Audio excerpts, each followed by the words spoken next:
Y pues bueno, al final, cuando presenté el proyecto, pues lo tiraron de a loco, ¿no? Dijeron, ¿cómo crees que yo en una computadora voy a tener una gráfica que me muestre el proceso? Tú estás loco. Por ejemplo, las personas que hacen la crema para los pies. Sí, ¿cómo no? Me comentaron, ¿cómo le hago yo para centralizar todo y deshacerme de todos estos 5 o 6 servidores, ¿no? Si para la línea de producción por culpa de este equipo, por culpa de un componente de hardware, ¿cuánto dinero pierde en 30 minutos? ¿Qué tal, amigos? ¿Cómo están? Soy Paco Vázquez. Bienvenidos a Integrando la Industria, un podcast presentado por Risoul. Y el día de hoy me encuentro con un amigo de Risoul, el ingeniero Daniel Valadez, desarrollador de negocios de Stratus. Ingeniero, bienvenido. ¿Cómo estás? No, muy bien, Paco. Muchas gracias por la invitación y estamos aquí para compartir parte de las experiencias con lo que hemos estado trabajando juntos con Stratus y Risoul durante ya algunos años. Es correcto. Y definitivamente que tienen experiencia en la materia. Vamos a hablar de un tema muy interesante y sobre todo muy necesario para la industria, para la actualización de nuestra industria, para la transformación digital que a todos nos debe de interesar. Y es a través de la virtualización industrial. Así es que comenzamos.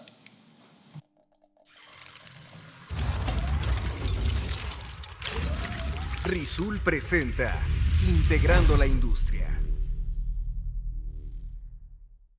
Ingeniero, y por cierto, qué interesante hoy en día cómo nuestra juventud está tan familiarizada con la tecnología. Sí, así. Y realmente ellos como han nacido con ella, entonces un videojuego no es nada fuera de lo común, ¿no?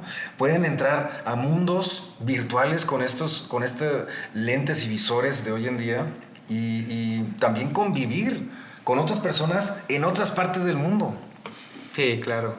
Bueno, mira, por ejemplo, mucha gente dice, y has escuchado hablar de repente en muchas conferencias que se dan a nivel de automatización, y dices que el edge computing, esto, el otro, pero al final, un ejemplo que te puedo comentar muy sencillo es, por ejemplo, la parte de PlayStation, ¿no? Ajá. Los videojuegos de consola, que lo que hacen simplemente es tener la consola más cerca de la persona que está jugando, y esta consola comunicarse hacia un lugar en la nube o un lugar en un servidor. Ajá. Que está en X zona del mundo, conectarse, acercar más la parte del videojuego para que tengas mayor velocidad, estés conviviendo un poco más rápido que estarte conectando directamente a la nube, ¿no? Eso es algo que hoy en día los niños utilizan como con las consolas de videojuegos, ¿no? Claro, claro. Y ese momento también me llamó mucho la atención. Oye, ¿quién no ha visto un bebé con los dispositivos y que le mueve como si nada? Sí. ¿Quién hubiera imaginado que esta tecnología iba a ser aplicada pues prácticamente en todas partes, ¿no? Incluso en las empresas. Incluso aquí en nuestros controles de los estudios podemos ver este tipo de tecnología. Sí, claro que sí. Para beneficio y practicidad de procesos y de trabajo, ¿no? Sí. Mi hija un día de repente me dice, papá, ve lo que estoy haciendo, ¿no? Ah, ok. Y digo, oye, ¿quién te enseñó a utilizar la tablet? Ajá. Solita yo lo hice. Ah, y dije, bueno, mira, hasta puedo ver videos y puedo bajar esto. Tengo un amigo, le digo, ¿qué amigo es?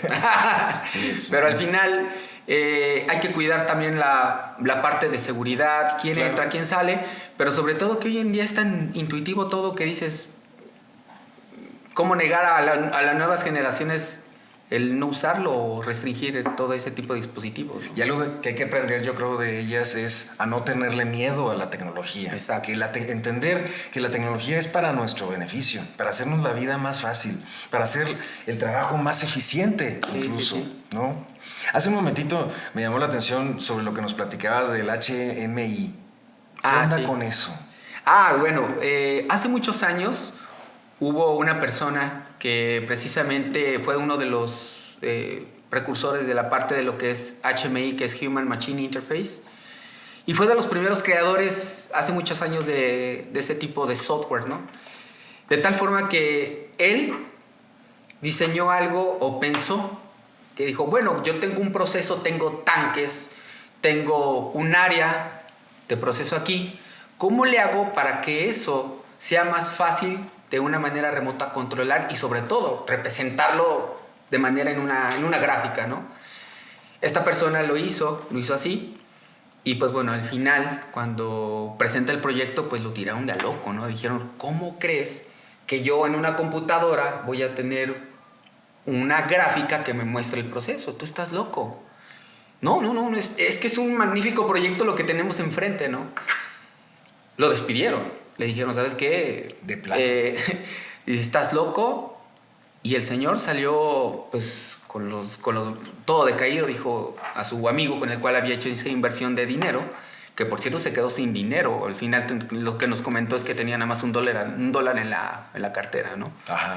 Y ya, platicando con su amigo, le dice, oye, tu idea está muy buena. Y creo que esta idea la deberíamos de plasmarla como negocio, ¿no? Pues yo creo que sí, ¿no? ¿Y cómo lo ves? Dice, no, es que es una idea que no la podemos dejar ahí nada más como un proyecto y cerrar la computadora y se acabó. Bueno, esa persona se convirtió en una de las mejores personas de creadores de HMI en el mercado.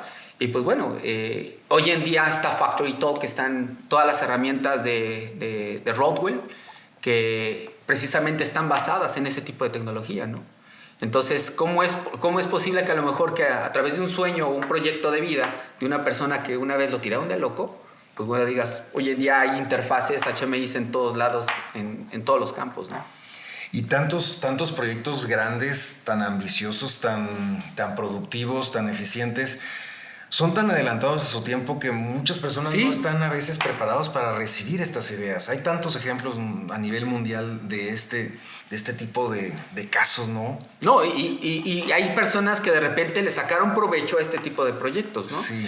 Que empezaron a hablar de virtualización, soñar que sueñas, estar en un sueño, despertar de ese mismo sueño. Bueno, yo así lo veo de repente a la parte de la virtualización, ¿no? Y basado en ese tipo de proyectos es como vienen otras generaciones de tecnologías que van sumando y ahora vas haciendo otro tipo de cosas, ¿no? Para eficientar más cosas en cualquier parte, ¿no? Y ahorita que comentas el término de virtualización, que es el tema que el día de hoy nos trae aquí a Integrando la Industria, porque tú, ingeniero, que tienes una gran experiencia, pues nos vas a platicar de ello. Platícanos antes cómo esta tecnología moderna puede ayudar y ayuda a muchas empresas a hacer más eficientes sus procesos, a hacer más eficiente el equipo operativo y por lo tanto a la rentabilidad de la misma empresa, ayudando con todo esto a su transformación digital gracias a la virtualización. ¿Cómo es posible? Sí, hace algún tiempo, cuando empezó toda esta década de las estaciones y computadoras, pues muchas industrias empezaron a quedarse con computadoras aquí, computadoras acá. Ok, esta parte es para esta persona, esto, el otro, ¿no? Similar a lo de los videojuegos. Casi similar. Al final, lo que vino pasando es de que empezaron a haber tecnologías obsoletas, o sea, tecnologías que empezaron a, pues ya no ser rentables, ¿no? Y te costaba más dinero el mantenerlas que lo que producían en ese momento, ¿no? Entonces, las personas o alguien basado en la parte de software dijo, bueno, ¿por qué no basado en estas islas de información o estas computadoras, concentrarlas en una sola, de tal forma que yo pueda tener una imagen de esta máquina aquí, la otra imagen acá y la otra imagen de este lado? De tal forma que eliminas toda la infraestructura que ya no va a ser coexistente, que ya no va a estar relacionada entre sí. La unificas, virtualizas, es decir, poner una imagen de tal proceso A, proceso B, proceso C, y en una sola pantalla observar lo más tranquilo lo que tú puedas de cualquier proceso. Eso es prácticamente virtualizar, aunque también debemos de cuidar muy bien al momento de estar virtualizando que se transfiera bien el conocimiento de una virtualización. Al principio a la gente le daba miedo, es que vas a virtualizar, es que la virtualización es, uy, no cualquiera maneja la virtualización, abusado. Creo que el único detalle que tiene la virtualización es de que se haga la transferencia de conocimiento, todo ese conocimiento para poder realizar una virtualización se haga de una manera transparente, pero que también la gente que está transfiriendo la parte de virtualización lo haga con profesionalismo, que le explique bien a todas aquellas personas que quieran virtualizar, ¿no? Porque hay infinidad de marcas de virtualización que hoy en día, pues las personas dices, bueno, esto es virtualizar, pero si no transfieres bien el conocimiento, te vas a quedar a medias, ¿no? Y si queda a medias, pues sale mal virtualizado, ¿no? Claro, y con los respectivos posibles fallas, ¿no? Al haberse ejecutado mal. Sí, exacto. Quiere decir, ingeniero, a ver si es un tema interesante. Quiere decir que entonces puedo tener, por ejemplo, 5 servidores y de distintos procesos y estar interconectados de tal manera que de manera virtual los junto y puedo hacer un mismo proceso. Sí. O mejorar el proceso incluso. Incluso mejorarlo porque centralizas todo, claro, también respetando los niveles de automatización, ¿no? Es decir... Claro, depende del equipo. Depende el proceso y el área de información que quieras llevar por capas, respetando los niveles, ¿no? Hay cierta información que le pertenece a ciertas personas, a los operadores, a los del área de ingeniería, hay otra la parte financiera, ¿no? Claro. Hay ciertas personas, por ejemplo, los dueños de una organización, que ya les interesan otros datos, ¿no? ¿Cuánto gasté? ¿Cuánto voy a recibir? Sí. Entonces, el distribuir de alguna manera también bien la información es importante para el tipo de gente que va a tener la información en tiempo real o a lo mejor no en tiempo real, ¿no? Pero el reporte final de todo el estado financiero de una empresa. Y precisamente hablando del tema financiero, que pues obviamente es muy importante para nuestra empresa, quiere decir que puedo tener la virtualización con equipos que tal vez no sean de la más reciente generación, sino aprovechar lo que ya tengo, claro, para modernizarlo. Claro que sí. O sea, si ya hay personas que ya tienen ahorita, hoy en día, una virtualización. Digo, me tocó en una de las compañías que... Eso, dame ejemplos de que tenían miedo, por ejemplo, las personas que hacen la crema para los pies. Sí, ¿cómo no? Hace mucho tiempo me tocó ir a... Un producto de hace mucho Sí, no. años, Digo, décadas. La gente dijo, tengo este servidor, tengo este otro servidor, y fui a su cuarto de control y me comentaron, Daniel, requerimos de tu ayuda, porque queremos saber cómo le hago yo para centralizar todo y deshacerme de todos estos 5 o 6 servidores, ¿no? Ok. Ok, perfecto. Se fue haciendo poco a poco, por etapas, no fue tan rápido el desglose de cada una de ellas, ¿no? Primero se empezó a las líneas más viejas, o sea, las líneas de producción más viejas empezamos a seccionar. De tal forma que el proyecto no duró 3 o 4 meses, no, sí duró 1 año, y que poco a poco fue integrándose, no nada más mover el servidor, tenías que mover cables, tenías que mover gente, lugares, etcétera. Claro. Y al final quedó totalmente virtualizado todo, ¿sí? Y al mismo tiempo se aprovecharon las imágenes que ya había ahí, o sea, las imágenes de las computadoras, ¿sí? Para subirlas y después actualizarlas. O sea, se le llama el concepto coexistencia.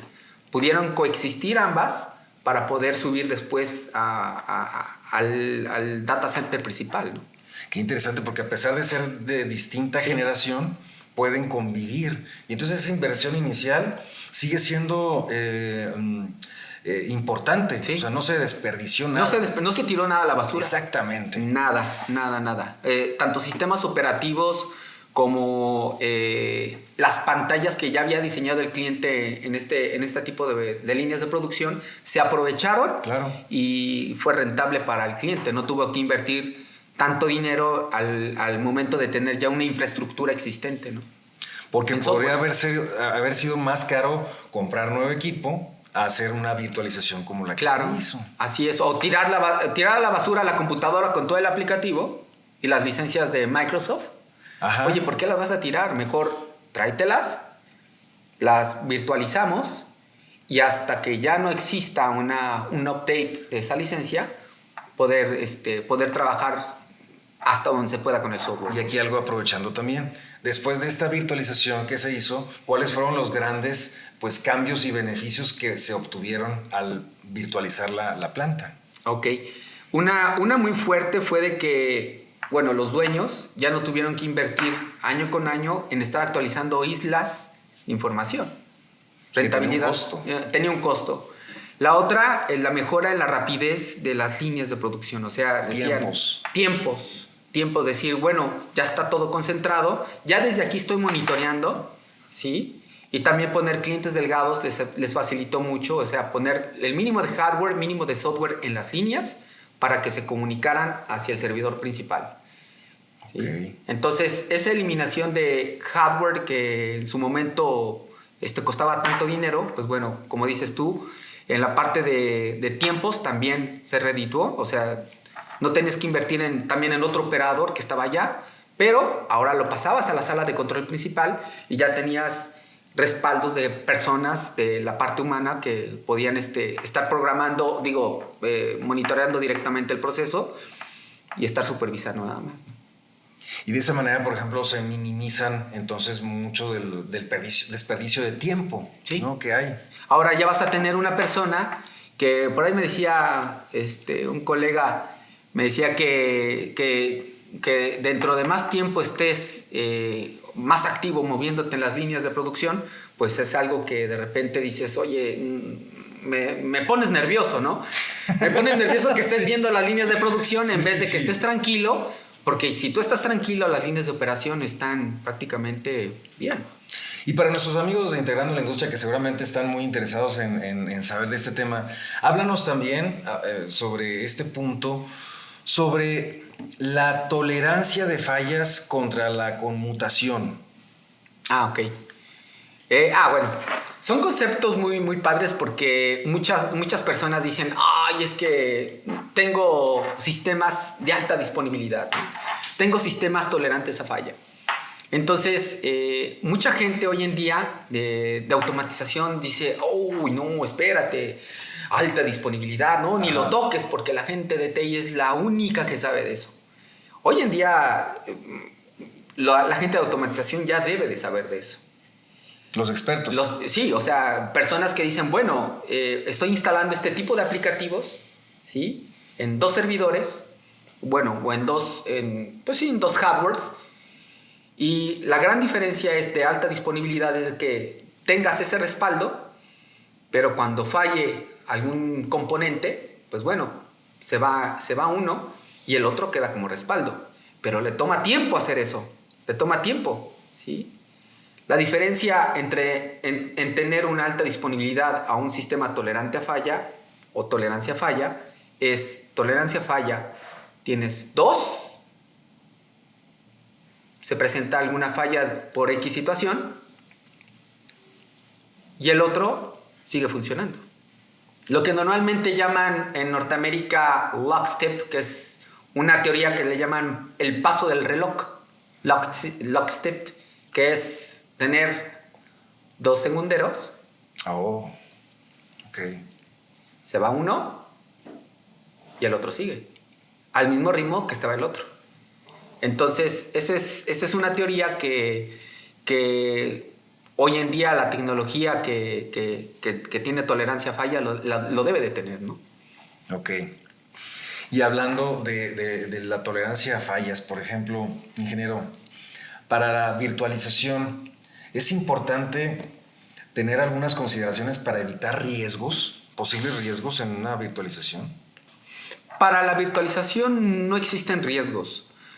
Yo creo que el único riesgo que yo puedo observar es precisamente lo que comentamos hace rato, que el no transferir bien, el no capacitar bien a tu personal cuando hace un proyecto de virtualización, deja muchos huecos y errores dentro del mismo proyecto. O sea, el capacitar a las personas para que hagan un proyecto de diseño de virtualización es muy importante. No puedes tener a una persona aprendiendo sobre un proyecto de virtualización. Debe estar bien capacitada y sobre todo las personas que vayan a transferir todos los conceptos de virtualización, que sean personas certificadas en el área, ¿no? O sea, que realmente te garanticen que las personas que están recibiendo esa capacitación lo hagan bien afuera y que no están aprendiendo con el proyecto encima, ¿no? Claro. Ese yo creo que es uno de los retos y los inconvenientes que a lo mejor pudiese tener un proceso de virtualización, pero realmente la virtualización tiene más ventajas que errores, ¿no? que puedan existir. Ingeniero, ¿y ustedes pueden dar esta certificación? O sea, nosotros, haz de cuenta que la garantía que tiene la marca de por sí, es de que incluso nosotros en México, de repente nos llega la llamada. Ingenieros, ¿saben qué? Me llegó un disco duro, me llegó una memoria RAM o me llegó tal componente, ¿no? Uh-huh. Digo, ¿de verdad? Dice, sí. Ingeniero, ¿se puede ir puede ir a observar su servidor? Dice, caray, sí. Y algo peculiar que tienen los equipos de nosotros es de que cuando hay una falla, que si llega a presentarse, que es muy rara la ocasión, se encienden unos LEDs de color ámbar, ¿vale? Pues da la casualidad que el cliente, ni siquiera teniendo los dos servidores, a lo mejor tuvo una falla en un componente, pero ni siquiera se dio cuenta. ¿Por qué? Porque el servidor de abajo simplemente, si detectó la falla, entró.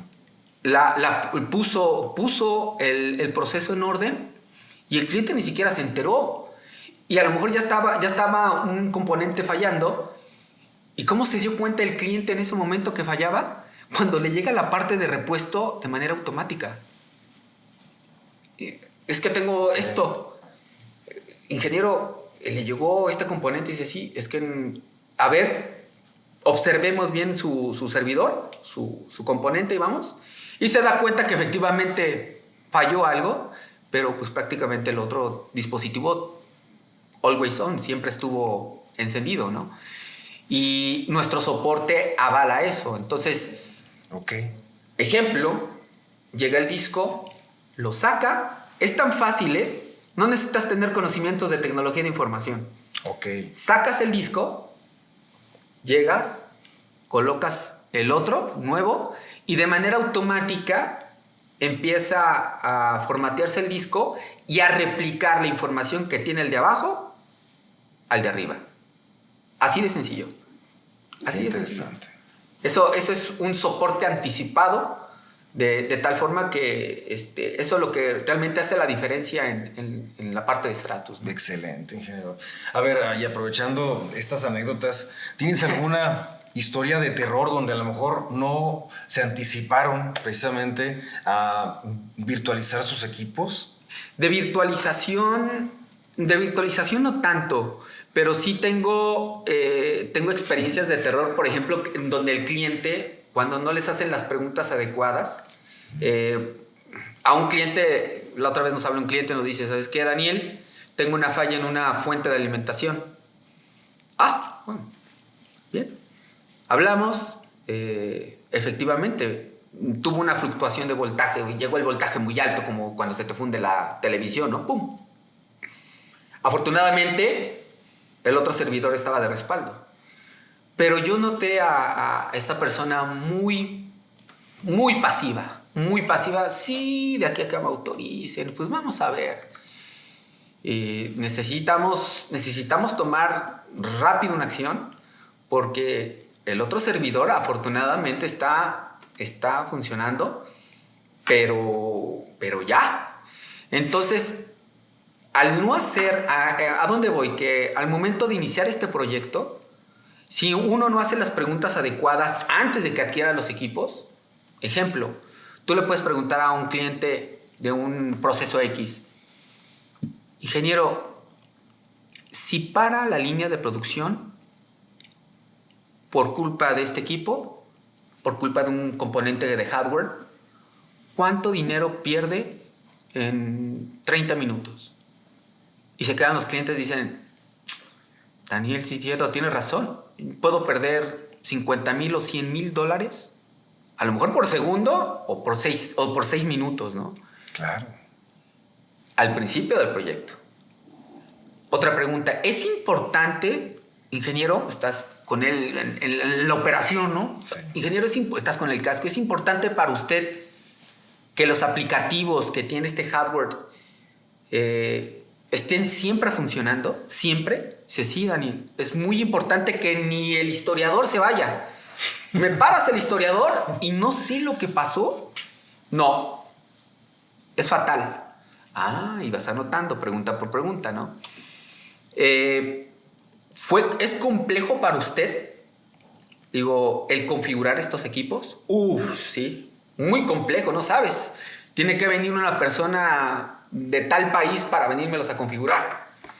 Hay infinidad de preguntas que si al principio las hacemos bien con los clientes, te puedes ahorrar este tipo de escenarios que de repente dices, bueno, si lo hubiera, ¿no? Si le hubiera preguntado cuánto dinero perdía si la línea paraba, si le hubiera preguntado cuánto dinero cuesta la persona especializada y te va a cobrar todavía 15,000 dólares la hora, dices, no.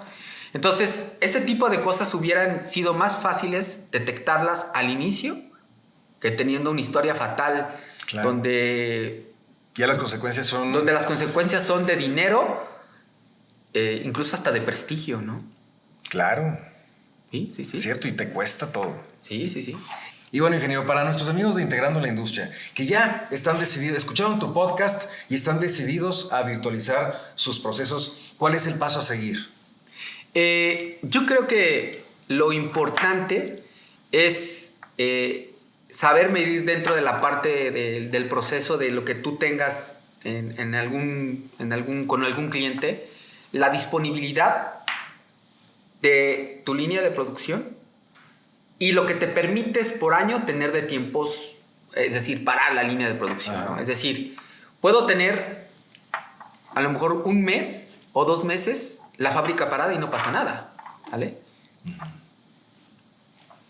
Entonces empieza a haber un grado de desempeño que puede subir o puede bajar dependiendo del proceso, ¿sí?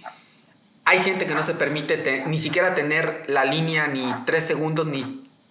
Es constante. Es constante, ¿no? Entonces la disponibilidad de ese proceso aumenta, ¿sí?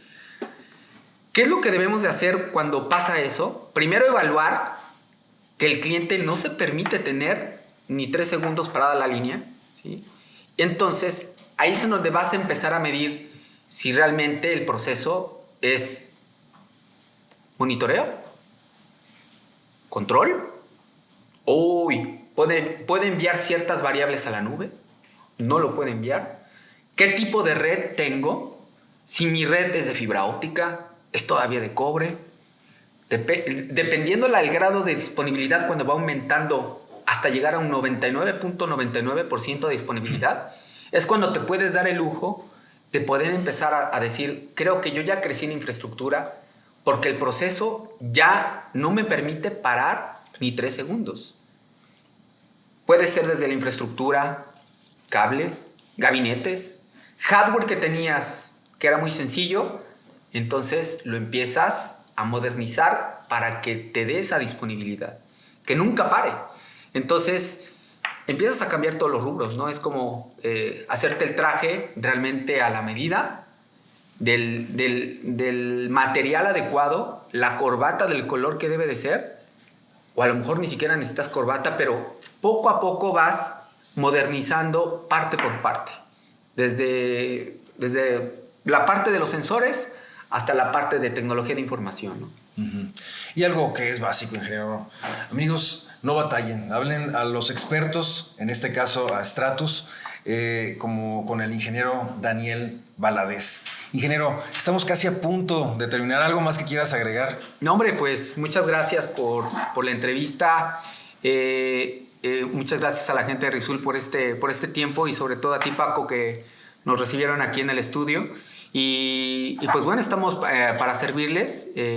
Nosotros tenemos instalaciones en la Ciudad de México, en Monterrey, Nuevo León, y tenemos soporte técnico en el idioma, sobre todo en español, que es algo que mucha gente nos pide. Claro. Y pues bueno, con la gente capacitada para hacerlo y también certificados para realizar un servicio de la marca y sobre todo con Risul como nuestro principal distribuidor en la zona. Certificados y expertos, que es lo más importante. Ingeniero Daniel Valadez, desarrollador de negocios de Stratus, muchas gracias por acompañarnos. No, hombre, al contrario, muchas gracias. Amigos, les recuerdo que este podcast está hecho por y para ustedes. Denle like a esta publicación, síganos en nuestras redes sociales y también escríbanos a nuestro correo electrónico integrandolaindustria@risul.com.mx. Soy Paco Vázquez. Hasta la próxima.